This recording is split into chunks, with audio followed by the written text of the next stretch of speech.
Part 1. Course information.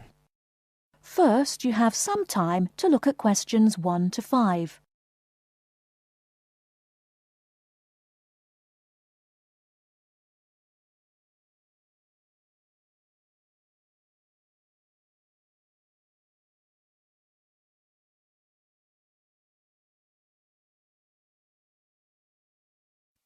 Hello, I wonder if you could help me.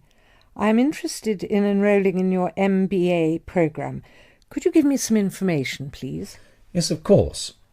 I'll take a few details first of all, and I'll give you a copy of our prospectus. Oh, that's okay. I already have one here. I've been researching the MBA courses in the local area, so I already have lots of course information. That's great. Okay, so first of all, can you tell me your name, please? Yes, of course. It's Anne Horbury. Horbury, is that Hawberry? Yes, that's right. Okay, and what's your date of birth, Miss Horbury? The 22nd of May, 1981. That's great. And you were born in the UK? Yes, I was.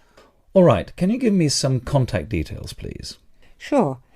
My address is 26 Simon Place in Brighton, and my telephone number is 01903 714 721. Sorry, can you tell me your contact number once again? Yes, it's 01903 714 721. Okay, great. And do you have a mobile phone number? No, I don't. Is it important? No, that's okay. I'll just write it on your form, no mobile phone. Now, just a few additional questions. Before you hear the rest of the conversation, you have some time to look at questions 6 to 10.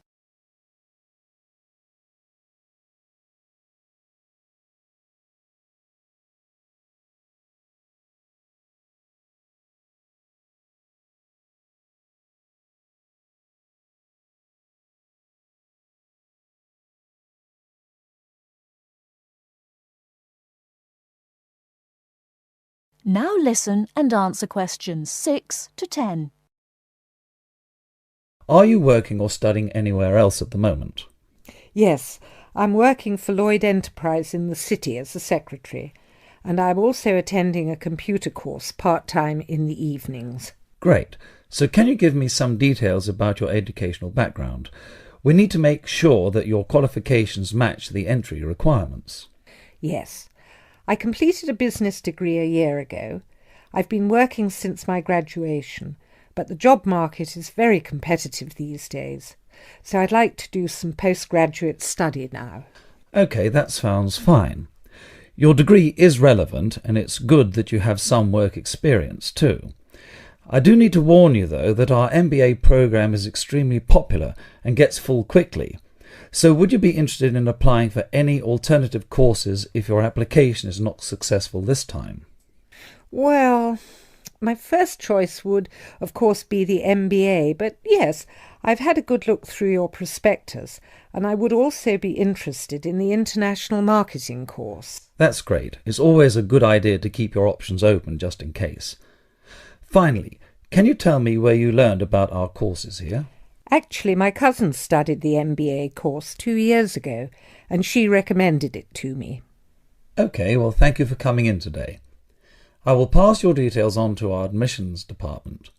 They should contact you this week with a formal application form, and they usually invite MBA candidates to come in for an interview. Okay, well, thanks for your time. No problem. Good luck with your application. That is the end of Part 1. You now have half a minute to check your answers.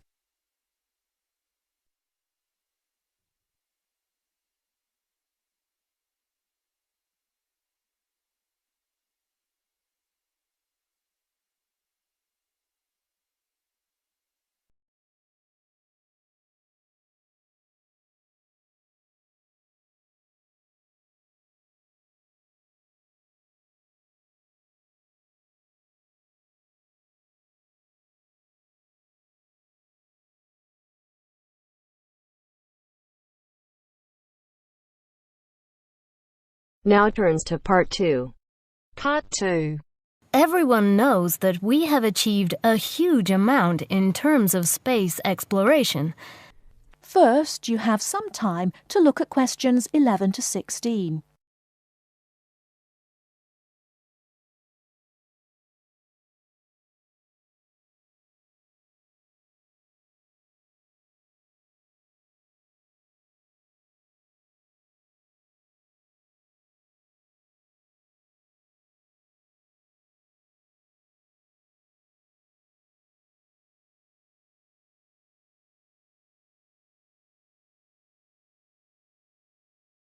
Now, listen carefully and answer questions 11 to 16. Everyone knows that we have achieved a huge amount in terms of space exploration. The space race between ourselves and Russia went on for nearly 20 years, but we were the first to land a man on the moon. At that time, the space race was very close, and the Russians very nearly got to the moon before us. For me, the most exciting invention, and the invention that really showed we were ahead in the space race, was the reusable space shuttle. It was first successful in 1981 and has since been used on many missions. The reusable shuttle can carry astronauts on space missions and can serve as a laboratory in which to conduct experiments. It can be used to transport equipment to space stations or to collect or repair satellites. The shuttle carries between 5 and 7 crew members. When a mission is complete, the shuttle fires thrusters, which propel it back into the Earth's atmosphere. It then glides down to make its landing. Before you hear the rest of the talk, you have some time to look at questions 17 to 20.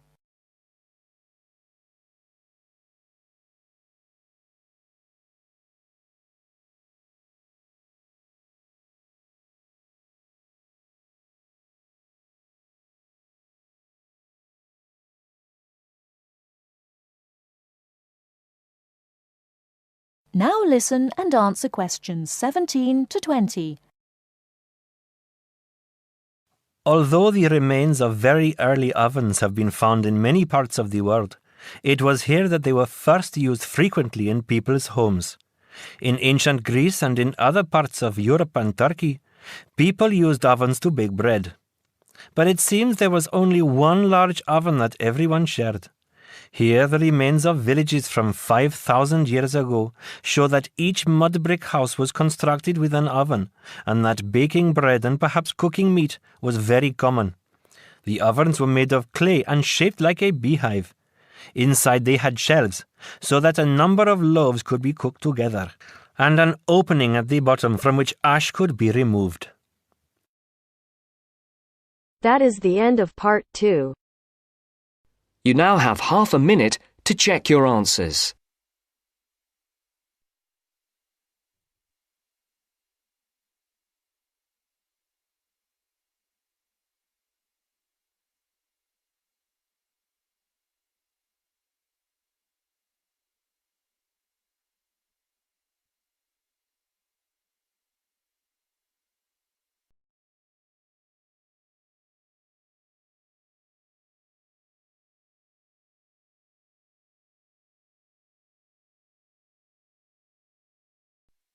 Now turns to part 3. Part 3. You are going to hear part of a lecture on some useful information for your travelling around Britain. Listen to the lecture and complete the notes below. First, you have some time to look at questions 21 to 25.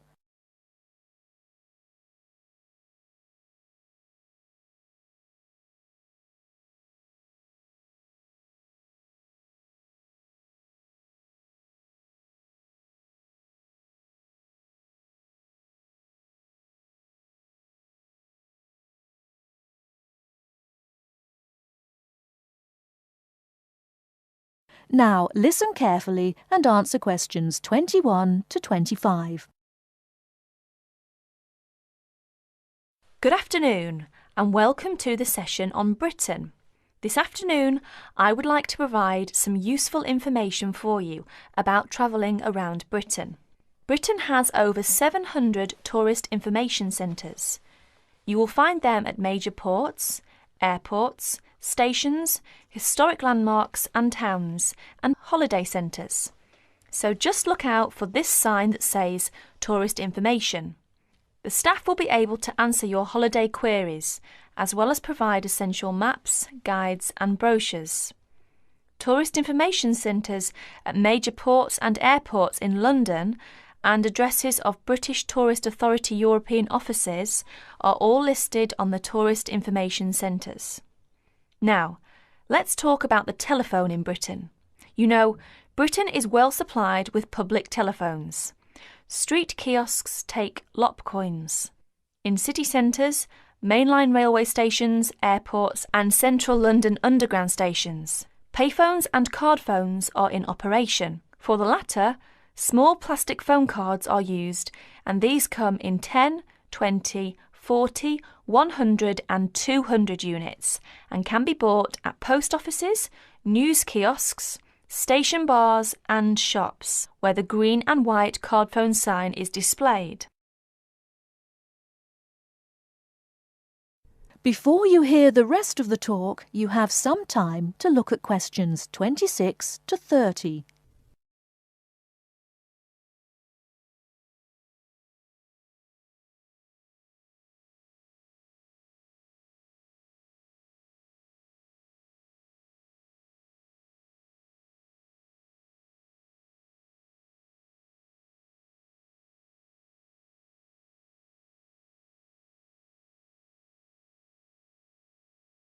Now listen and answer questions 26 to 30. When using the different public telephone systems, make sure you read the dialling instructions carefully. Now let's see the banks in Britain. There are 24-hour banks at London's two main airports. One is Heathrow and the other is Gatwick. Otherwise, banks are normally open from 9:30 to 3:30, Monday to Friday. Barclays Bank and National Westminster Bank offer a Saturday morning service at some of their branches. National Gyro Banks has 42 bureaux de change located in post offices throughout the country in main tourist areas. Opening hours are 9 to 5:30 weekdays, 9 to 12:30 Saturday mornings. One exception to this is the Trafalgar Square office, whose opening hours are 8 to 8 weekdays and Saturdays, and 10 to 5 on Sundays. The Bureau de Change services are available to overseas visitors. Visitors can change their money there. You can also change money at Bureau de Change, large hotels, department stores and travel agents. Be sure to check in advance the rate of exchange and the commission charged, as these vary considerably. Wherever possible, you are advised to use the bank or Bureau de Change, which conforms to the BTA Code of Conduct. In most cases, this is indicated by display of the code. That is the end of part 3. You now have half a minute to check your answers.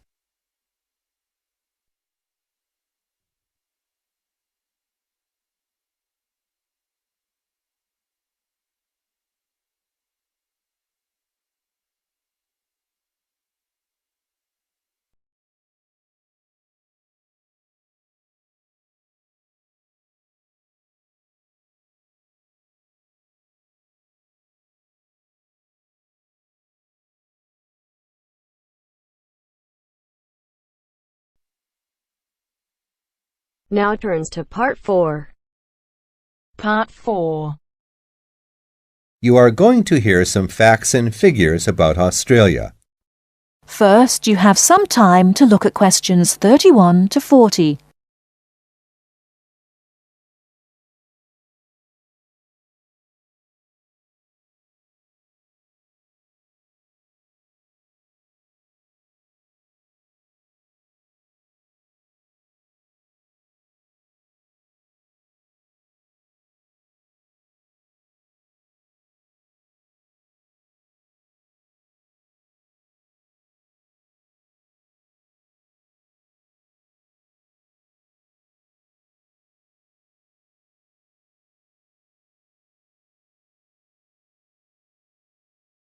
Now listen carefully and answer questions 31 to 40.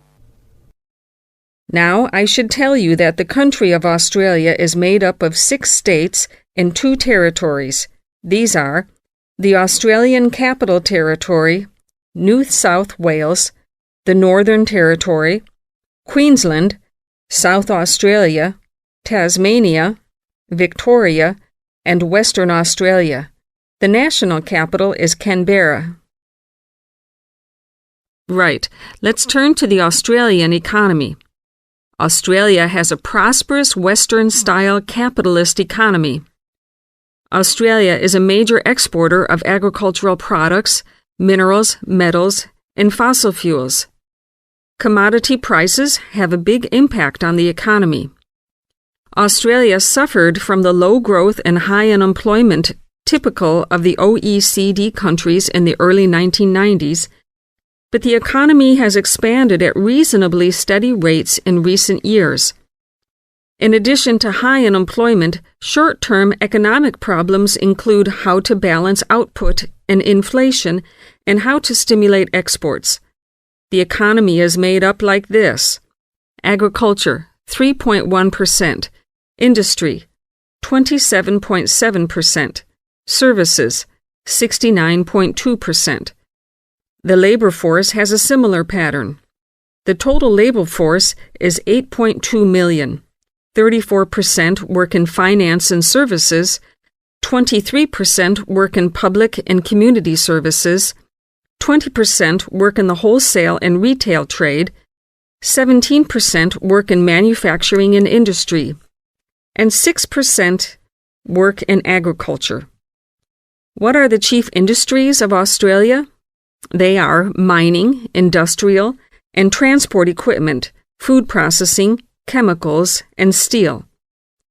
What are Australia's main agricultural products? They are wheat, barley, sugarcane, fruit, cattle, sheep, and poultry. And who do we sell our products to? At present, our chief export market is Japan, which takes 24% of our exports. After that, South Korea takes 8%, and New Zealand and the U.S. each take 7%. In years to come, however, we expect China to become a significant trade partner.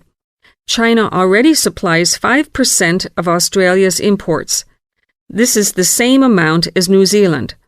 Meanwhile, we take 1/5, in fact 22% of our imports from the U.S., 17% from Japan, and 6% from the UK. So what sort of things does Australia import? Well, we import a lot of machinery and transport equipment, especially computers and office machines, also telecommunications equipment, and in addition we have to import oil and petroleum products. So let's move to the subject of communications in Australia. We have an estimated 8.7 million telephones and 9.2 million televisions.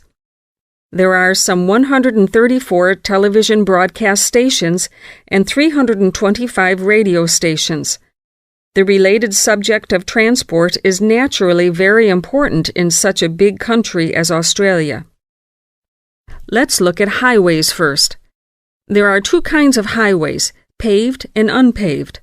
Paved highways are regular roads with a permanent surface. But actually, we have more unpaved highways, around 60%, than paved, when all the country roads are included. In addition, Australia has a railway network of over 38,000 kilometers. But you'll probably find it hard to believe how many airports we've got. 10? 20? 50? No, the total is 443.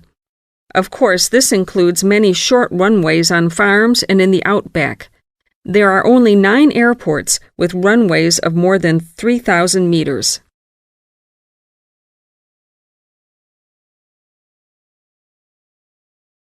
That is the end of part 4.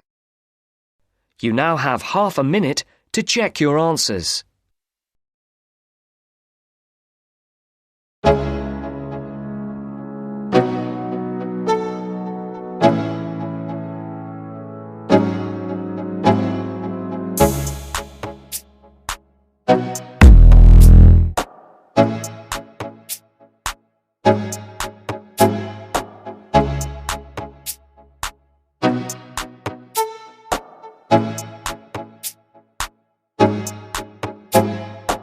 everyone, welcome to our channel. Today in this video I'll discuss with you writing task 1, and the question for today is the maps above show university sport codes in 1990 and now. So the map is displaying the sports code of a university in the year 1990 and presently how it looks. So we can see that a lot of changes are there and some of unalteration are also there, like cafe and reception remain at that position. Car park and the park with the gardens has been demolished, and basketball court and tennis court has been built there. Now a changing room has been shifted to the right side just above the fitness center, which used to be tennis court earlier in the year 1990, and the outdoor pool has been converted into the indoor pool. So let's see how we can write this now.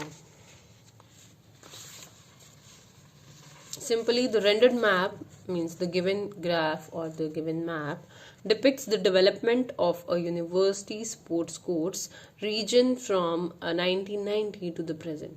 So from the year 1990 to the present, the map is displaying the development of a university sports courts. So overall, tennis and basketball courts have been established at the cost of parking and a park. So we can see that at the cost of a park and a parking, basketball and tennis courts are established or developed. While the structure with the gym now accommodates various training facilities. Now here we can see that a structure with the gym accommodates various facilities. Firstly, it was not a structure earlier in 1990, but a structure has been made here and it accommodates a lot of facilities. These modifications result in a wide variety of activities. In 1990, there was a park with trees and grass and car park on the left side. If we talk about 1990, so there was a park and a car park on the left side.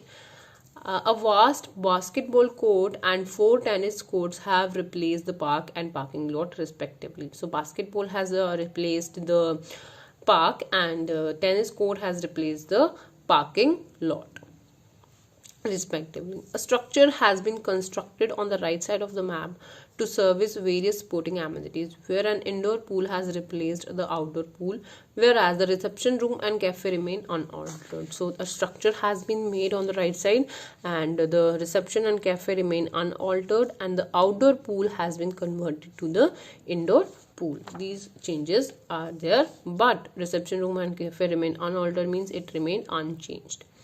Now the dressing room, or we can say the changing room, here under the reception area and pool have been expanded. So it was under the reception area and under the pool, it has been expanded to the right hand side, expanded and shifted slightly to the right to align with a new huge fitness center directly below it.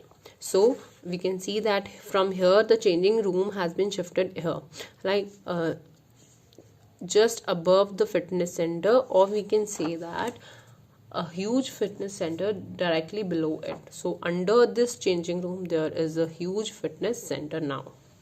In addition, 2 tennis courts which were on the right corner have been replaced with this fitness center. So this fitness center has replaced these 2 tennis courts which used to be there in the year 1990. So this was for today, just a map which is depicting the development in a university sports court. So hope if you like the video, do hit the like button and subscribe to our channel. I'll meet you in the next video. Till then, bye bye and take care.